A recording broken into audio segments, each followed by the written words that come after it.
Welcome to my podcast, Magic Brain Geeks. My name is Maria Hoffacker and I am the host of this podcast, and I'm a biologist and an expert in applied neuroscience. And today I have, two special guests, because it's Hyunju Kim and Ayan Paul again. And we had nearly 1 year ago an inspiring podcast interview about the question, what is intelligence? And Hyunju and Ayan shared some of their amazing research results. For those who are interested in listening to this podcast episode, it is podcast number 14. Yes, and now both of them started new research and studies about a very current topic. It's about the mitigation of viruses, and especially about automatic contact tracing and the game of big numbers, they call it, in time of Covid-19. And of course, I'm very curious to hear about the new research and the first results. Welcome. Yes, Hyunju and Ayan again. And I would like to ask you if you can introduce yourself, and then we go into the topic, of course. Hyunju, would you like to start? Yes, I'm a theoretical physicist by training, and I'm a network scientist. I'm working as a research assistant professor in the Arizona State University in the U.S. My main focus is looking for universal principles underlying biological systems, and I'm currently interested in how to interpret and understand human behavior at larger scale, especially related to current spreading of a virus. Mm-hmm. Wow. Thank you. And Ayan? So I also happen to do a bunch of different things. My primary training is in theoretical particle physics. I work at DESY. I'm a fellow there. And so in the past couple of years, I've been diversifying my portfolio. As Maria already mentioned, we started some work on intelligence, which we unfortunately had to put to some halt because we started working on more relevant topics for the current situation. And we started working on COVID-19 and related data. We also started doing some theoretical modeling about disease spread. We started looking at various ways of understanding how to mitigate the disease. One of them is automated contact tracing. And so we have a research group working around that. We will discuss it soon.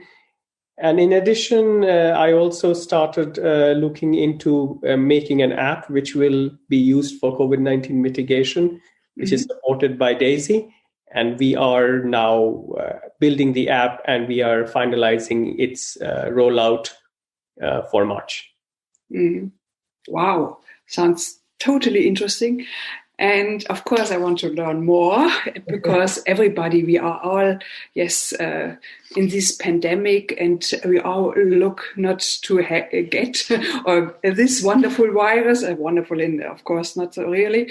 And of course, it's wonderful if we can learn something about the mitigation, and perhaps we can have some tasks or possibilities to how we can manage ourselves, and how we can manage our contacts and everything.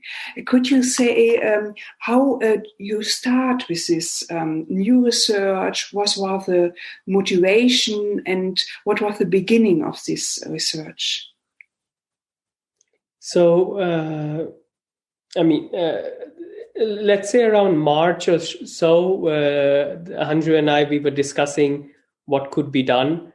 And Hyunju's work is more related to the kind of things we are doing now. My work, which is particle physics, is quite far away.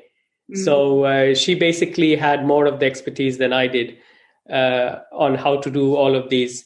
And she was more connected with what was being done out there and where we could actually put our fingers in. And one of the things we saw is there was an MIT hackathon online, which I decided to participate in, and I met some people there, formed a team. We were trying to address assessment of immunity and risk to COVID-19. And in that discussion, we came up with some ideas which later led to the app. We will discuss that later. But in all of those discussions, we started looking at automated contact tracing. And because that was a fresh idea at that time, this is beginning of April. And automated contact tracing was supposed to be rolled out on the 15th of May by Apple and Google. A very fresh idea. It was highly hyped in the scientific literature. We read a lot about it in the literature, and everyone was very happy that it would work. And it's an automatic extension, right? Contact tracing has been used for a very long time, and it's been used for many different diseases. And it has worked. It has worked for MERS. It has worked for SARS. It has worked for other diseases which are communicable. So the automatic reaction was that if you can, these manual ways of contact tracing, if this could be automated, it would be faster and it would be more far-reaching, and hence it could contain the pandemic. That was basically the idea. And we were really trying to explore whether this is applicable at the real scale. Because one thing is an idea, the other thing is implementing it at real scales. Yes. Manual contact tracing is somewhat easier to implement because what you do is you talk to the people who are infected and you try to see who they came in contact with and then contact them manually and etc. And you follow the chain. And that's a manual procedure, whereas an automatic procedure would be have a device do that. Right? Yes, so, because of course we all or mostly we have this COVID app with this automatic tracing, I would say, but it's voluntary, of course, no? And yes. It depends on the human behavior, at least, no? To use the mobile device and to use this app. What is the experience about this, human factor, I would call it, in this app? Is there do we have any research or results about that? Is it working? So the human factor, actually, we took that into account in our research. And that is what the entire research is about. So we can start digging into that right now. Because unfortunately, our results were negative. So, okay. And negative in the sense that it's not like it was, we didn't get any results. We got results, but they were not good results. Okay. So after all this hype with contact tracing, we decided to see that how many people are actually required to make this work. What is really necessary for the automated contact tracing to work is people should use it. Now, the big question is how many people need to use it, because no one can force people to use it. It's if you do it on a voluntary basis, then no one can really force people to use it. So then you really have to understand, suppose someone is walking in a crowd and others are around them. Then if the person is infected, the other person's device has to know that. And for that, the other person actually has to use the automated contact tracing, right? So these both people have to have the same app. And these apps have to collaborate. So then you crunch some numbers and you realize there are certain factors which come in. The first factor which comes in is that not everyone might use the app. Right? Second factor might come in is that, which is specific for COVID-19, is that not everyone who is carrying the disease might actually know that they are carrying the disease. Right? The third factor which might come in is that people might test positive but not tell others, which was a thing in Germany because about 50% of the population, 50% of the users were not reporting it, that they've been tested positive, approximately. And then there is always the factor of what fraction actually needs to be quarantined to actually stop the disease.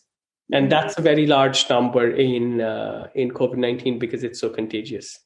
So if you put all of that together, then you quickly realize that the number that is necessary to stop the disease is very large. Mm-hmm. And the fractions that we were seeing, the fractions of users that were necessary to do this was about 40-50% in the best case scenario, 40-50% of the population.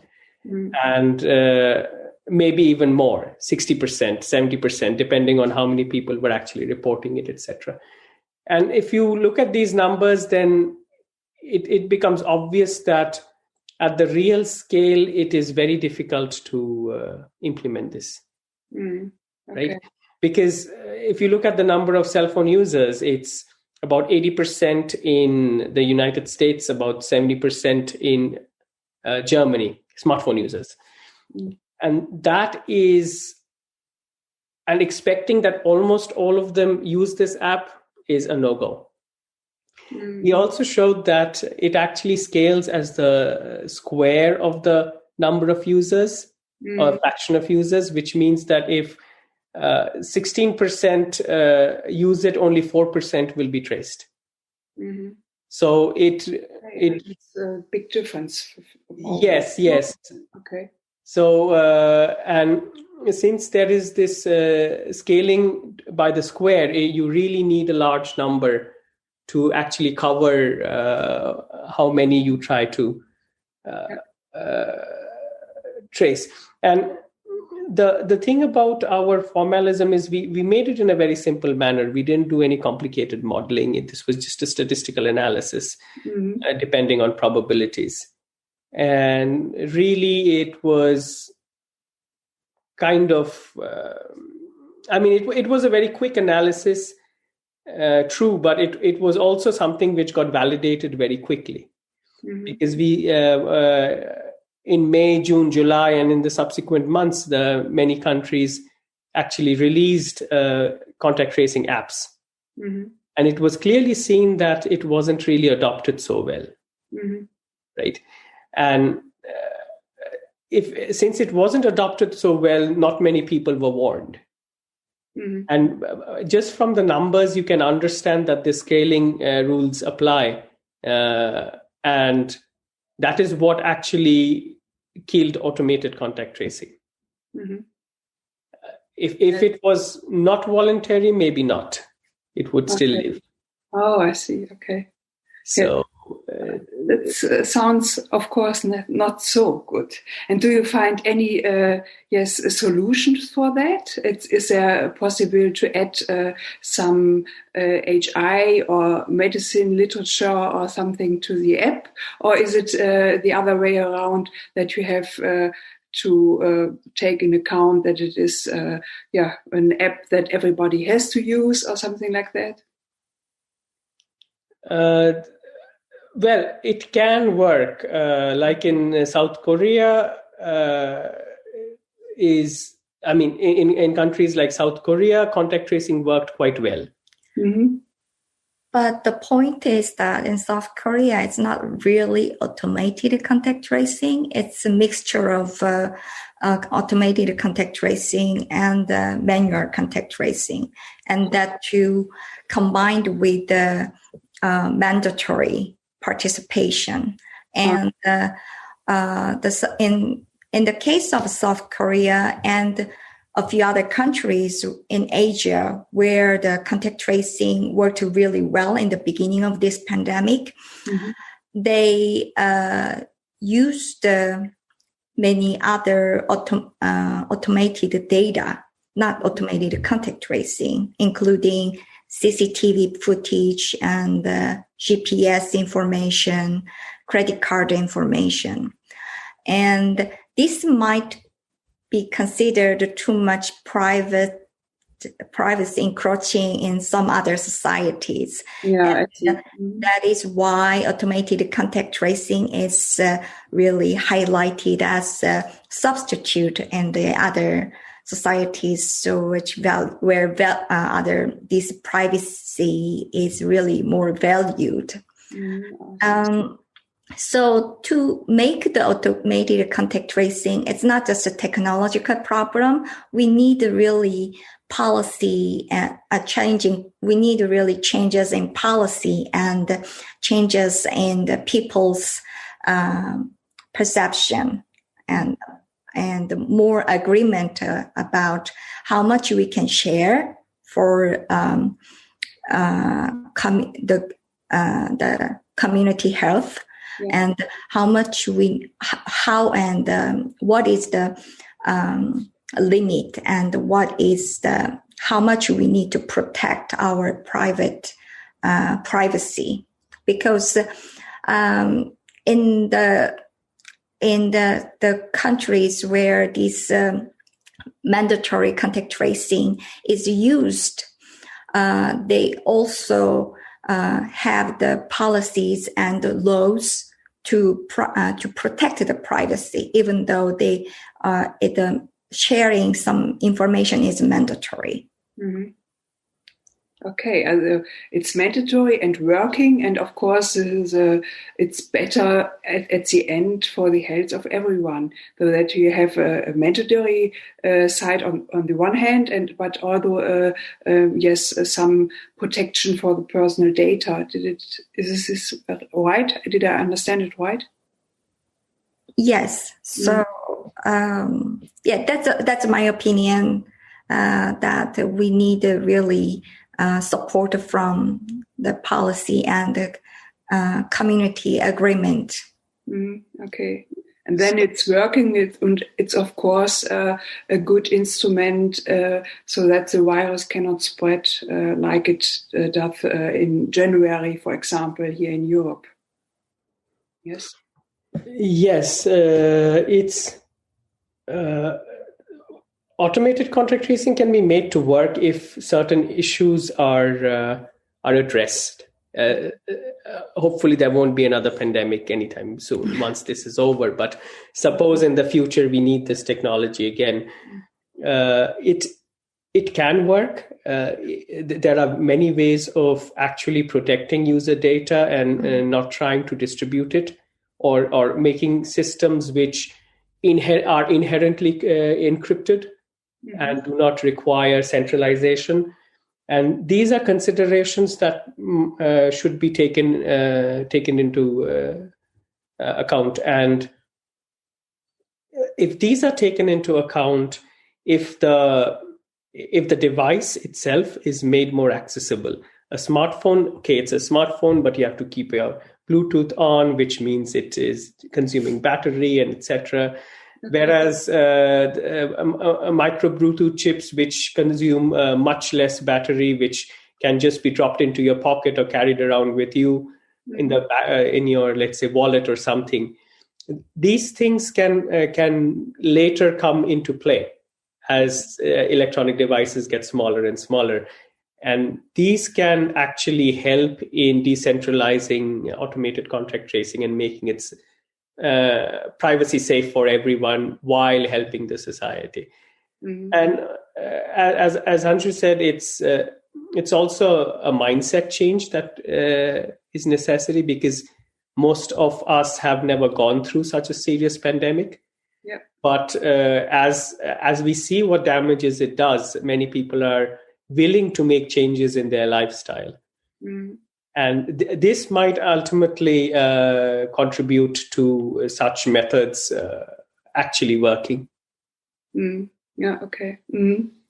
And you mentioned that you are in work to apply a new app as a back. I think it was with DESY and some companies behind. And what is the difference to the normal, I think, we used app and this new one?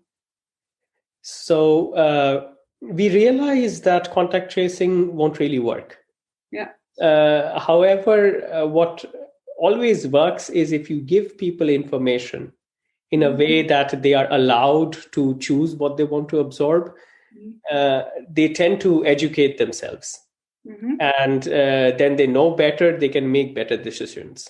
While this does not guarantee that everything will go well, it does in a certain way guarantee that things will get better, because more people know how to deal with these things, the better it is for their lives and the better it is for the disease mitigation.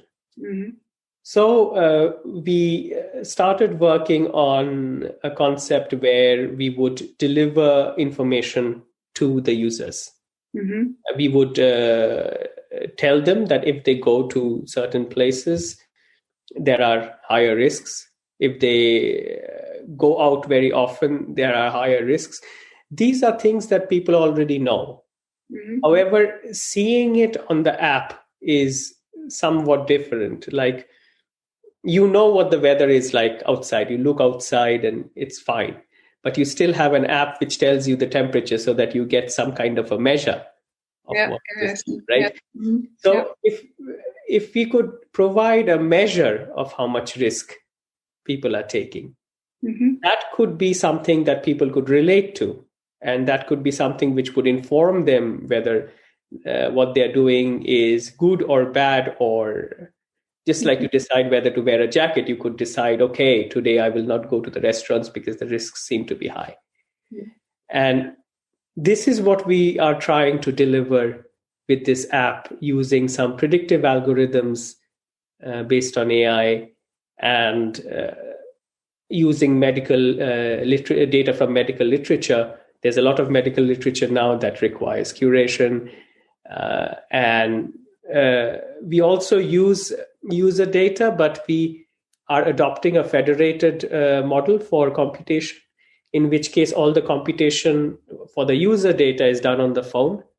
All the user data is stored on the phone, whereas we send all the data from the server to the phone. So we don't take anything back from the phone. If people want to store their details, there is an option. But in general, we don't want their data. We don't really need it. So we send the information and it gets processed on the phone. And this was quite challenging because then the system has to be made very efficient. We don't want to eat the phone's battery all day. So I see. Yes. Yeah.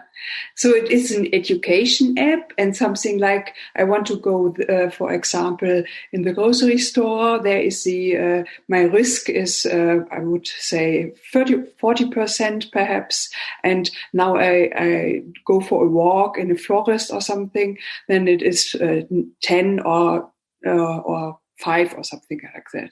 Yes, in this area, so that and of course you can protect your data, and GPS is working, of course, or do you say, okay, I want to go there and I check what is the risk situation currently there? No, we don't have that feature as yet, as to check what the risk will be if you go somewhere, because that is Google makes it really expensive to do that, and we didn't want to do it in the beginning. Okay. So what we do have is, if you go somewhere, you get to know how much risk you're facing. If you're sitting at a restaurant or something. Again, this is all in the context of what the disease spread is like, right? Because if there is no disease spread in your area, let's say there's not that many cases in your area, going to a restaurant is perfectly safe. However, if there's a lot of infection in your area, typically that's taken about 50 cases per 100,000 people per week. Then going to such places is more risky. And imagine, of course, there are many people who read the newspaper, who keep track of this.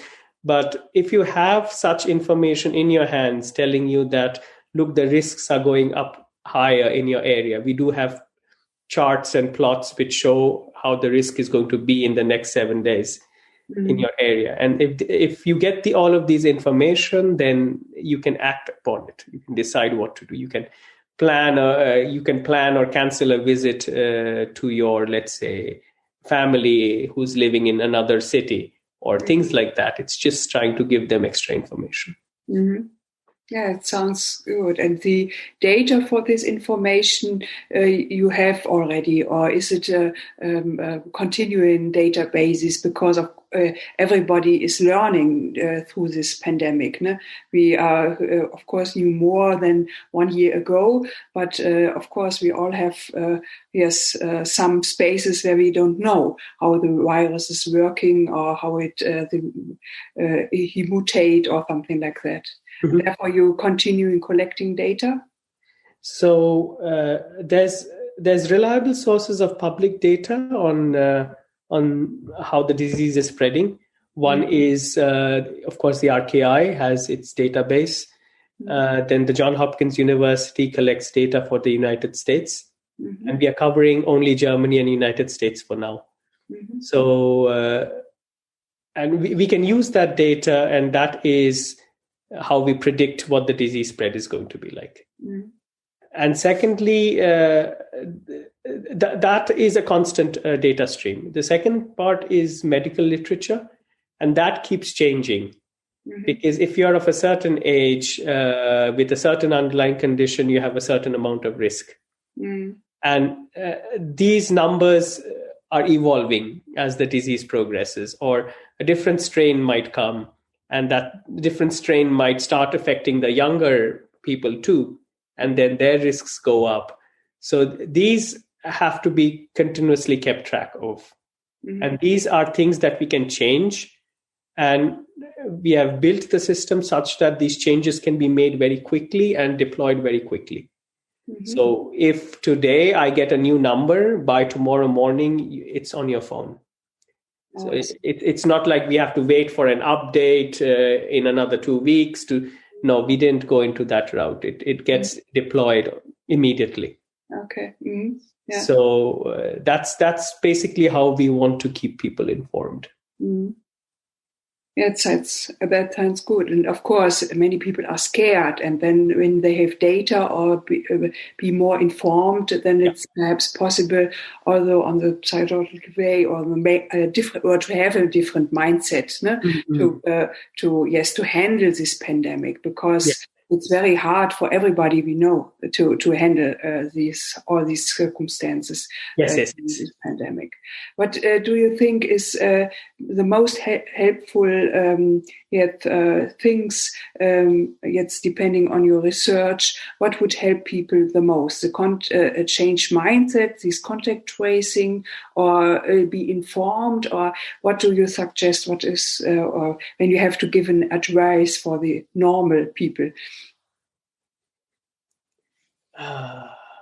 Difficult question. Yes, of course. Perhaps you have one from your own experience. I mean, from the scientific perspective, I think it's very complicated to actually give a concrete set of guidelines. We leave that for government policymakers. Yeah. The pandemic is continuing to spread.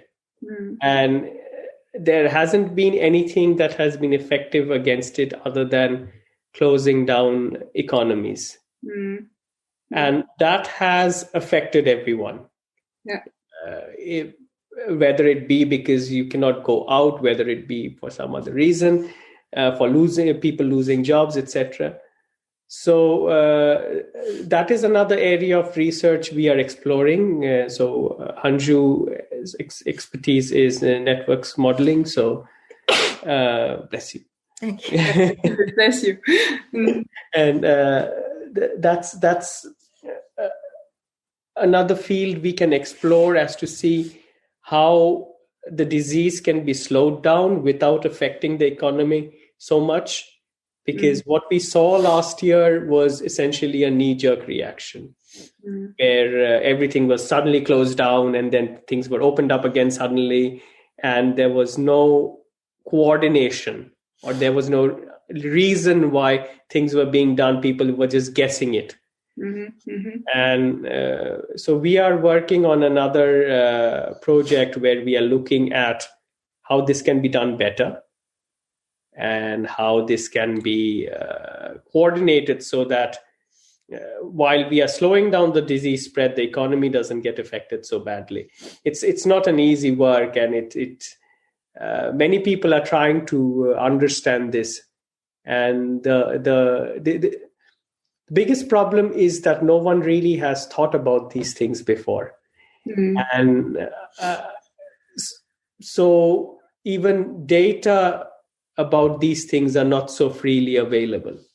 Oh, I see. Yes. So it's difficult, but we have got a grant from Volkswagen Stiftung to work on this, and we intend to see what guidelines we can come up with, if any, in these directions. As for the other directions, I guess the government has already proclaimed that people should wear masks, maintain hygiene, and try to minimize socializing. I mean, that is the only way to stop, or the best way to stop a communicable disease. Yeah, I see. Yes. Yes, but of course, the network patterns, as Hyunju is working on, is of course although a possibility, to learn about how we contacting and how the pattern works. This is also a way to learn more about how to handle the disease. Yes. Basically, the virus is spread. It gets spread out by human, right? By human context. So we really need to understand how human interaction works in a with such interruptions at the larger scale. The point is not understanding how disease is spread out between two individuals important, and understanding the genetic information, everything is important. But also we really need to understand how when the number of people we need to consider is large, like billions. And in that sense, we really need to understand the complex systems and how human behavior at the systemic level and the scientific and rigorous method. And from the research we have done and by others, what we really need to understand is that there is no one silver bullet for this type of disasters. Whether it's just this pandemic or the future pandemic, we need the time to understand the nature of this new disease, and then while we acquire the knowledge, we need to really cooperate as the one society, and to find the best solution and to minimize the spread of disease and other damages.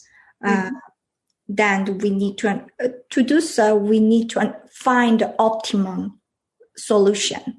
And before this pandemic, until Spanish flu, we didn't really have this type of large big data information. But since we have that now, I think we need to really study how to use this information to prevent bigger damage. And I think what we are doing is the part of those types of efforts. So this actually is the really new types of studies, because we never had this kind of data when we had the pandemics.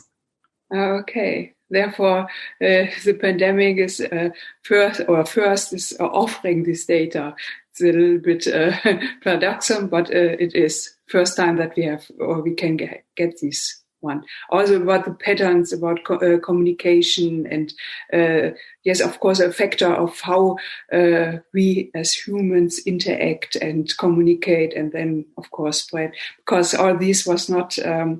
Yes, now there are no reason to develop or to have research on that. Is this right? Yes, it's so the pandemic is a reason to research or to have some more results and more data about all these patterns. Yeah.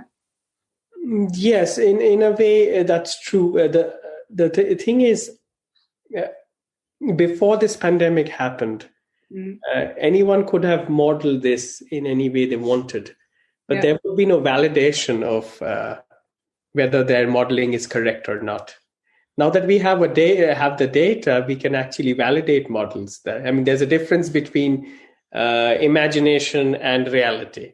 What without data, science is imagination. So to make it reality, we have this data now, and it's something of this sort. It's not what we are learning is not only about COVID-19, it's about any communicable disease which spreads with a similar pattern, right? If you know Newton's laws, you can build any bridge theoretically. The effort required is different. It's similar for COVID-19. So in the future, if further communicable diseases come up, this is going to be we will have validated models of human interactions which can be put into use. And this is basically the purpose. Of course, for us scientists, anything new is fascinating. And anything which can be validated is even more fascinating. But beyond just the love of science, it is also the fact that what we think and what we do can be applied in the immediate future. Which is not always the case for fundamental sciences. For the kind of science I do, I think I mentioned it earlier, it takes 50 years or 100 years to be applicable to the human society. However, what I found quite exciting about the science that I've been doing recently is that it can be validated almost immediately and it can find use almost immediately. Yes. And when you have a view to the future, what do you think is the most applicable, or what can you put in practice from your research, from these validate data? What is the first practical things that we can do for this year, or to give this pandemic an end? Of course, it's a future view, but what would you say from the scientific point of view? The first application of our paper was probably the app itself, because when in the time when we were actually considering contact tracing ourselves, we realized that it won't work. And if imagine the governments cannot make it work because just 10%, 15% are enrolling. A small app made by a small company or by a small team would barely get 0.1% of the population. So we quickly realized that model wouldn't work, and we moved to a different model. And that, I would say, is a direct application of our work, because if we hadn't crunched the numbers, we would be still trying to do automated contact tracing and make that work. So, but now we know that we can do things differently and help people at the same time. And we have made this app in a way that it can be used along with the Corona Warn app. You don't have it. There will be no conflicts. You can use both if you want. Besides that, the immediate effects of our research is that we are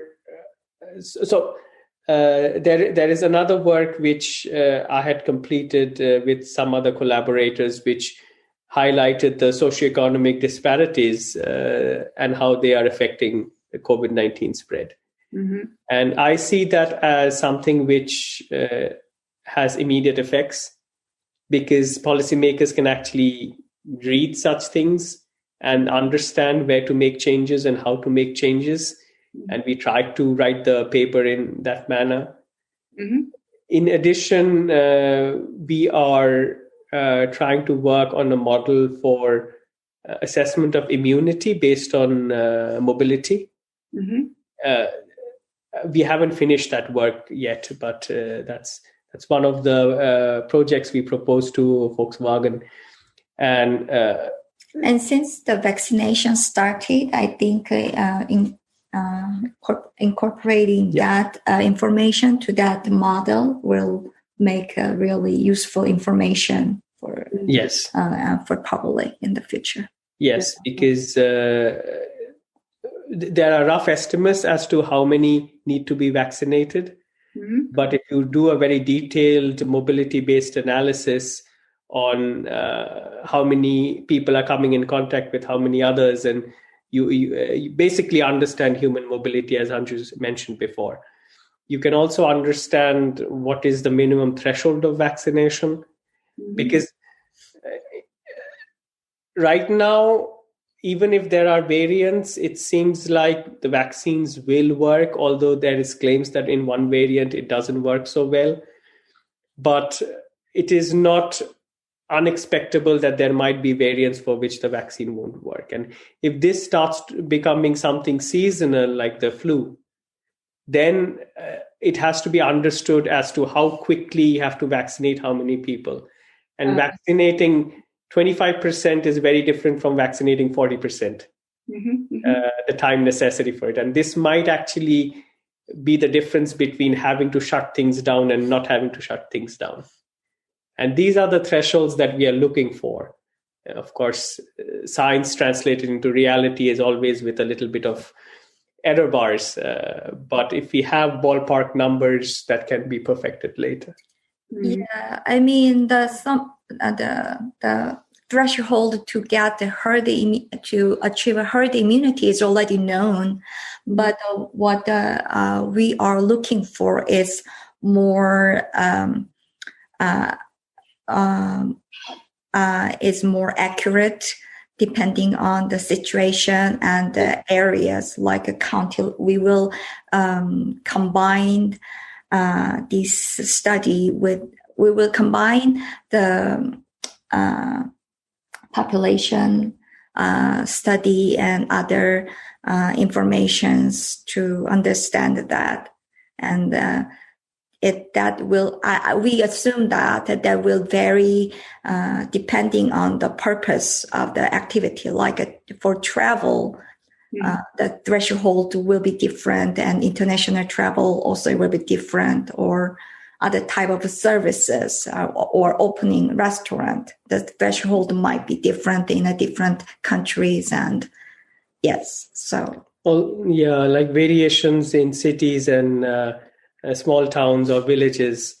If you have a place where people don't really interact so much, they live far apart, they drive cars, they go to empty stores, the effective threshold for herd immunity is lower.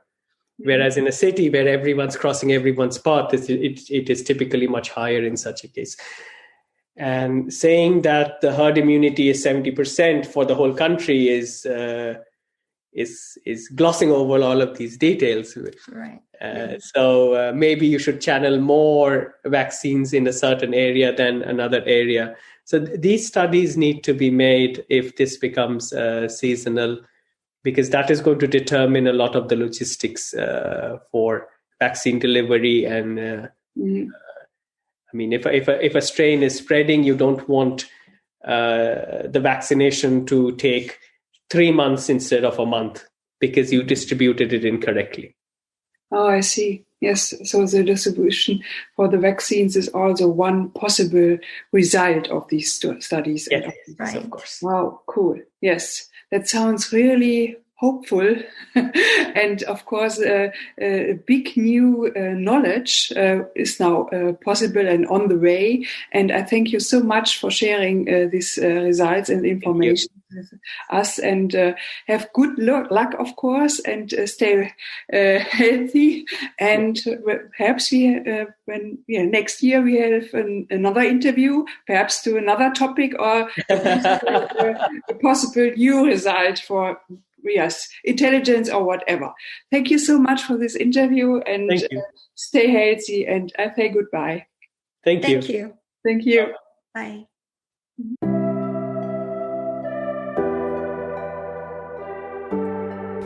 Thank you for listening to my podcast, Magic Brain Kicks. I would like to invite you to share this podcast, to give a comment and a like on iTunes.